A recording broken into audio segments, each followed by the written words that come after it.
need a return ticket where you're going. This is a one-way journey. Straight down!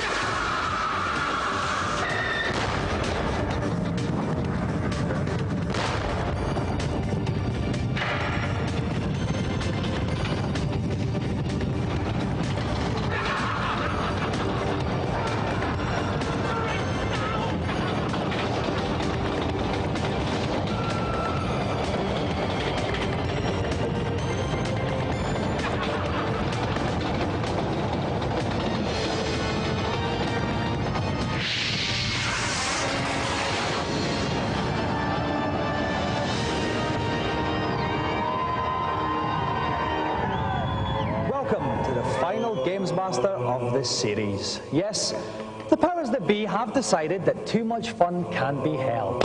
And so, from next week, there'll be something slightly poorer on in this time slot. For now, however, it's time for another onslaught into the deep, dark bowels of hell. And leading the ranks of the fallen for a final time, we have our first challenge. So it's over to Gamesmaster. My first challenge promises some top arcade antics as contestants slug it out on the action-packed beat-em-up Dark Stalkers. The two characters I've selected, Wolf and Bishano, are equipped with some effective special moves and should provide an entertaining bout of fisticuffs. Please welcome our first challengers today, Gil Kaiden and Stephen Coughlin.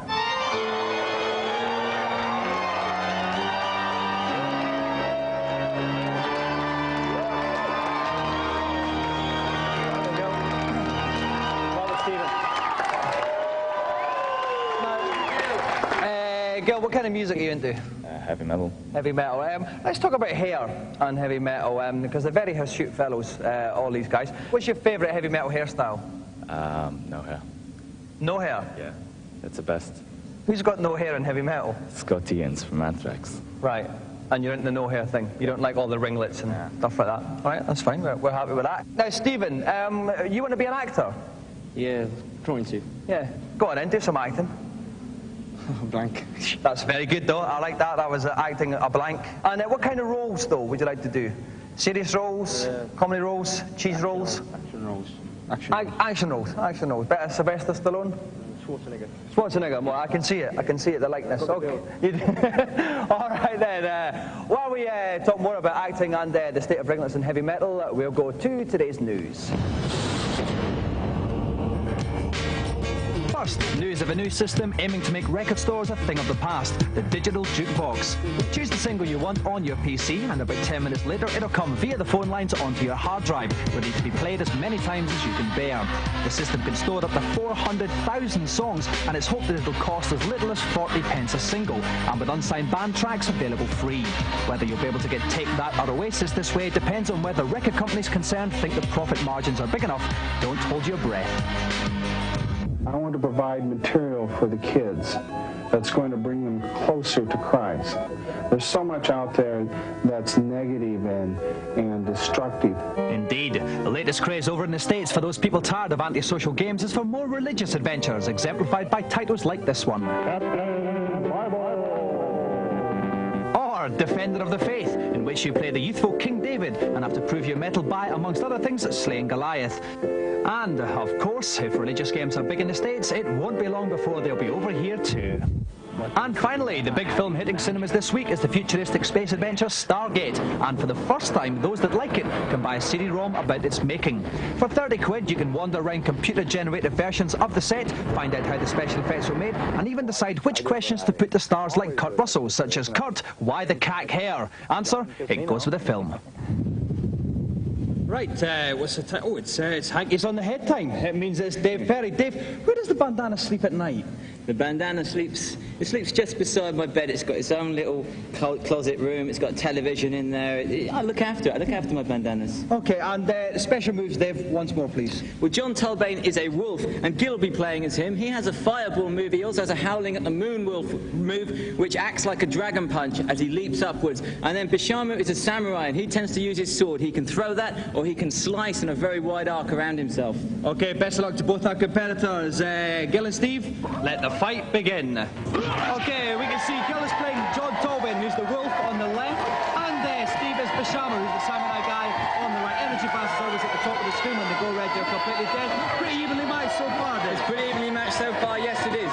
The two energy bars that this game has, which are special, are at the bottom, the special bars. Now, the higher they are, the more powerful the moves that fighter can pull off. But at the moment, the energy bars are very low. Fisherman, John Tolman. Oh dear, John Tolman takes the first one, but Ready. collapses. 1-0 to go.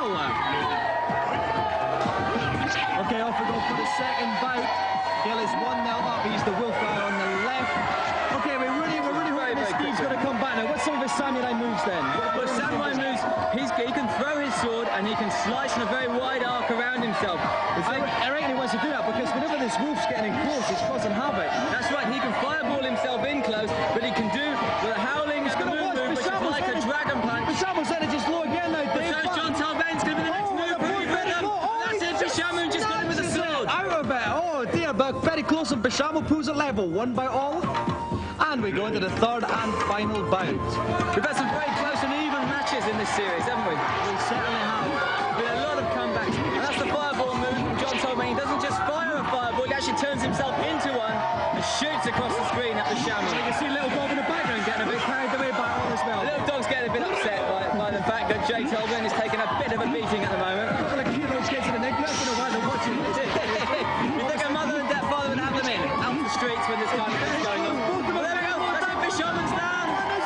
Bishamo down. John Tolman wins. Gale is the winner.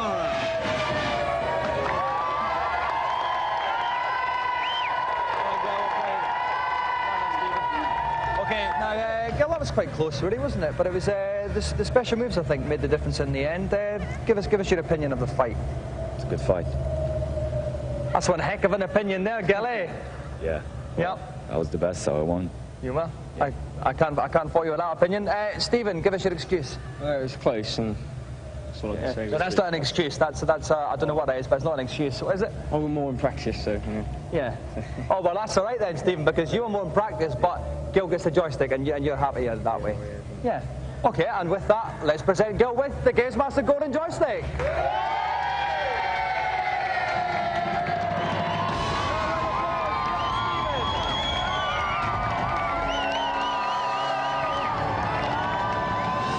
The big question is, with this being the final show, how will you live without our reviewers when the show's not on air?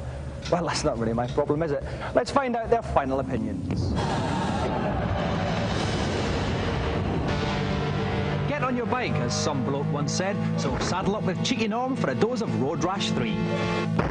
They've actually taken the sprites from the 3DO version and scaled them down to fit on the Mega Drive. In terms of gameplay, there's only really one new option, and that's that you can climb on another opponent's bike when he gets knocked off. If you've already got a Road Rash game, don't bother buying this. The Road Rash 3 has got a split-screen 2-player mode. It's slightly faster and better looking than the preceding 2 games, but virtually the same game. People who have motorbikes are sure to love this sort of game. Not fair, not nice, but pretty good fun nonetheless.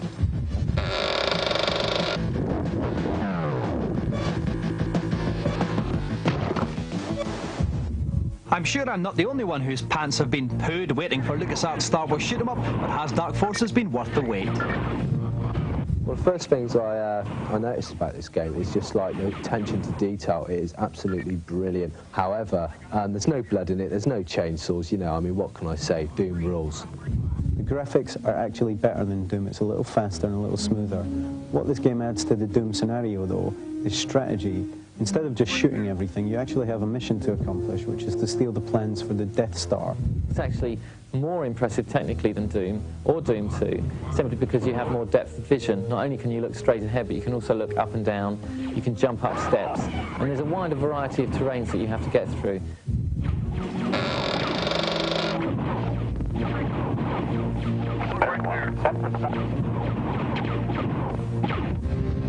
It certainly looks different, but is Uni-Racer's original and addictive, or just plain silly, childish and immature?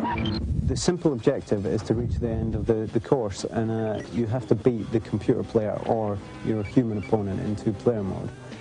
In order to build up speed, you have to perform a series of stunts. You can do flips and somersaults and spins and all kinds of stuff like that.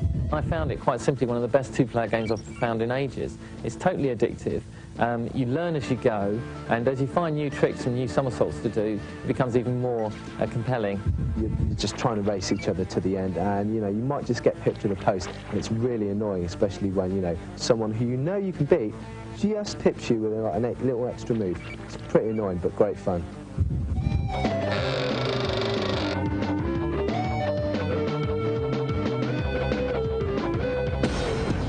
For home reviewers out there, this week's Gameline game is Scottish Open Golf. You can download a demo of this PC game by connecting your modem to 081 558 8937. Apart from the call to London, the service is free, but remember to get permission from whichever fool pays your bills. As tonight's celebrity prepares to stare into the black abyss of potential humiliation, let's find out what our challenge is. I am something of a practical joker. And my next challenge, Crazy Chase on the Super Nintendo, is full of slapstick hijinks. Players have 1 minute to collect as many coins as possible while avoiding the host of humiliating hazards that bar their way. I think I'm going to enjoy this. So now let's jump in whoop for tonight's incredibly special star guest, the sexiest thing in Ramsey Street since Madge left, Natalie Imbruglia.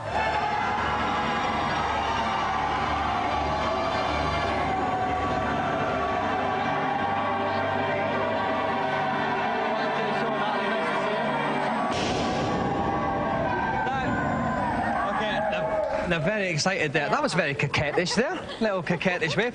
Natalie, I want to talk about the pressures of being a sex symbol. Oh gosh, I don't think of myself as a sex symbol. No, I was talking about me. Oh, sorry. That was a very unrehearsed gag, that one. No, do you get stopped in the street? Do you get hassle from people? Yeah, but the haircut's helped a bit. I'm not recognisable. Yeah. Do you not like your new hair? Oh, it's okay. I'm getting used to it. Yeah. It's just a nice change. Yeah. Joining Natalie tonight and fulfilling the fantasy of many young boys at his age, please welcome Scott Bradley. Welcome,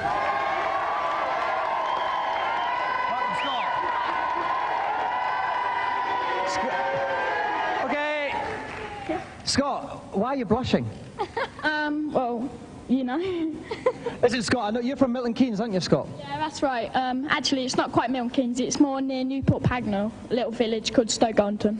Right. Does that make a difference? No. If you had to explain to Natalie what makes Milton Keynes such a great place to live, how would you do it? It's because I live there, basically. So you got to run it. That sounds fair enough, and while we ruminate on the stories behind other sad British towns, we'll go to a commercial break.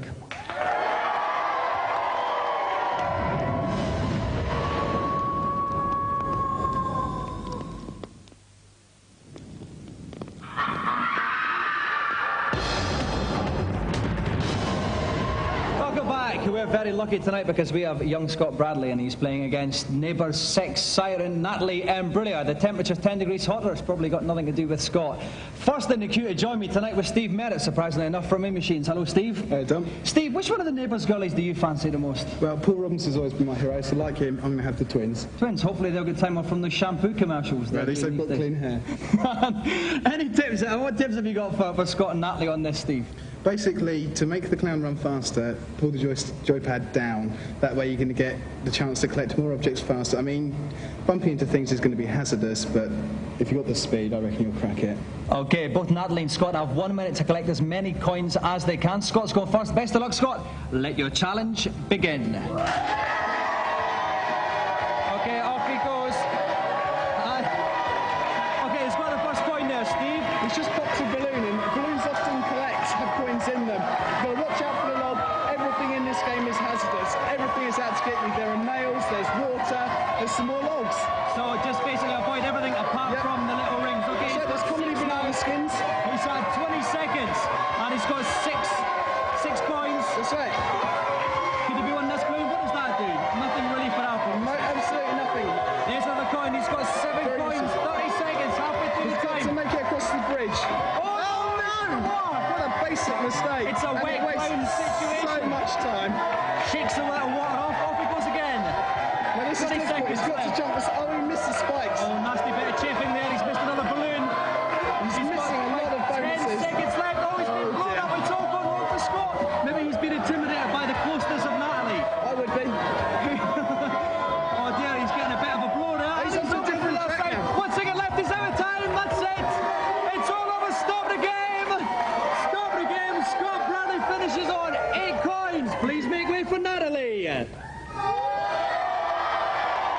Steve, any tips for Natalie? Basically, just make sure she gets down a lot faster than that. Okay, best of luck, Natalie. Your 1 minute starts now. And off Natalie goes, look at that. She's off already. Look at that for She's speed. sitting in a great position. Already in for a bonus. She's spotted that the balloons hide all the bonuses. Here comes the log. She's going to have to jump to avoid that. Second span, and she's looking quite... She's on the log. She's managed to roll along on the log now. That makes her go a lot faster. She's wasted a bit of time though there. She's got to go down a lot faster, or she's just not going to get any bonuses. 23 seconds gone. She could do it though, Steve. She's got the hang on the jumps perfectly. It's all in the wrist. Oh, she hit the puddle. Oh no, let her dry off. She's all wet, Steve. Indeed. Okay, now she gets another balloon. That's another 5 points. 24 seconds to go. It's going to be very close. She's got to stay on the bridge. Over the log bridge. Perfectly. She's done it again. She's got to make sure she's... to go. 6 points. This is actually going to knock her out of kilter now. Quickly, she's got 10 seconds left. 10 I seconds. thought she was going to do it. 8 seconds to go. Wasted it. Oh, she's hitting everything. She's got to get past this cannon. She's running into everything. 5 still passing. 3, 2, 1. Time out. Stop the game. 6 points for Natalie, which means Scott Bradley is the winner. Congratulations, Scott. Commiserations, Natalie. Scott, I'll start with you. Scott, was your heart beating a little faster towards the end there? Well, yeah, I couldn't stay on that bridge, and, well, she was doing a bit good, so... Well. I was going to say, you should have been looking at the screen then. She should have won, because she was very good. It's very giving of you, Scott. You're obviously after a snog or something, aren't you? Well, of course. Who wouldn't? Natalie, the snog you can sort out in you and Scott's own time, but Natalie, I have to tell you, Steve and I were very tired and emotional up there in the box towards the end. Every last drop of energy we had was focused on you. What went wrong? Well, I didn't do too badly. I think I made a few mistakes that couldn't be fixed, but I did okay, didn't I? Yeah. And like they're really going to disagree with you, Natalie. I don't think so. But unfortunately, you didn't do quite well enough because the winner of the golden joystick on this occasion is Scott Bradley.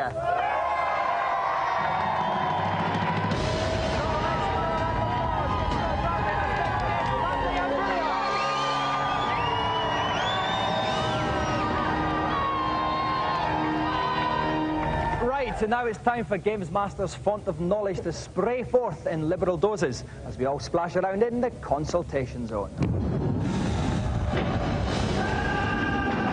Hello, and welcome to what, for me, is a very sad, sad moment. The consultation zone. Gamesmaster, I love all the levels on Zero Squirrel, but is there any way of getting straight to them?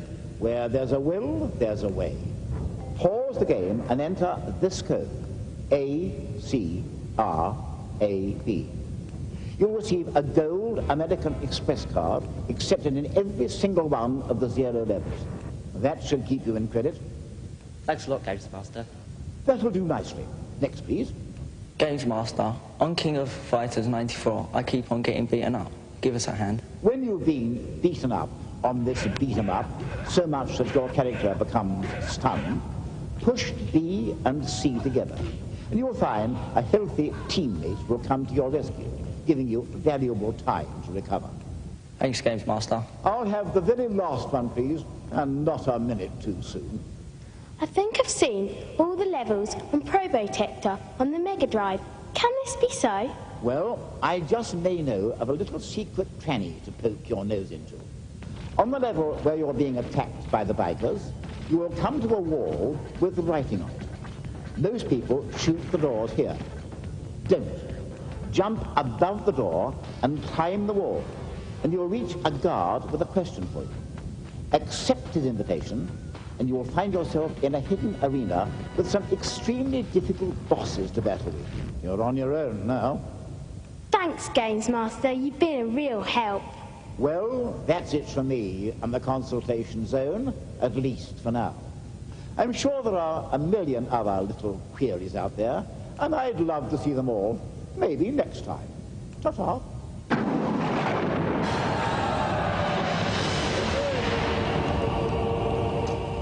As you know, I am officially the hardest presenter on Channel 4. This is why I've been invited out to Los Angeles onto the set of the hardest film of the year, Mortal Kombat, to have a little chat with the boys and girls who are making the film. New Line Cinema, makers of the Mask and Nightmare on Elm Street movies, have pulled out all the stops from Mortal Kombat, making it their highest budget venture to date. It tells the tale of 3 fighters who are led by Thunder God Raiden to the Outworld, where they must defend the Earth by winning the Mortal Kombat tournament. Our 3 heroes being Liu Kang, Johnny Cage, and my favourite, Sonya Blade. Now, Bridget, you play Sonya Blade in the movie. Tell me a little bit about what she gets up to in the film. Well, Sonya is the character that is, she's a female that's very strong, that's very tough. Yeah. She's one of those women that if anything gets in her way, it doesn't stop her still. And if she needs help, it's like she'll my admit it to mum. no one. Really? My mum's like that, funny enough. Yeah. Okay, so you can relate. And she, you know, when they embark upon this adventure with the characters Johnny and Lou, she's the, in the beginning, she's the unwilling outcast of the group until she kind of really begins to realize what's going on because she has no idea what Mortal Kombat is.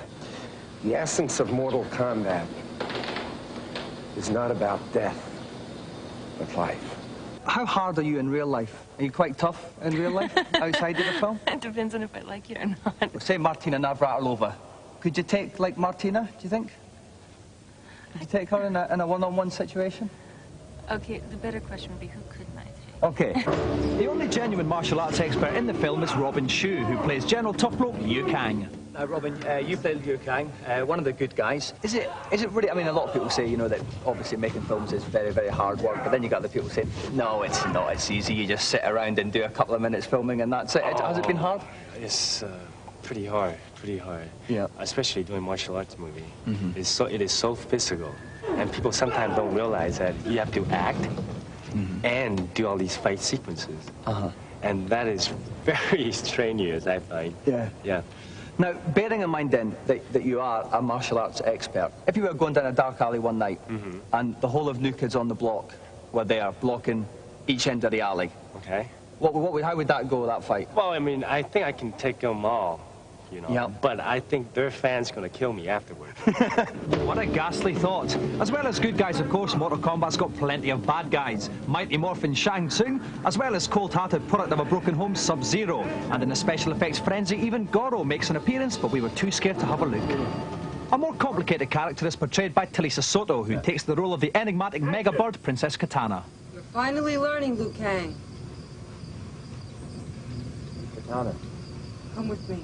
We must hurry. However much I tried to talk about the film, it became patently obvious Talisa fancied me. Right, Talisa, you play Katana in the film. Who's like... Princess Katana. Princess Katana, sorry, I stand corrected. Who's like 2,000 years old. 10,000 years old. 10,000 years old. I correct you twice.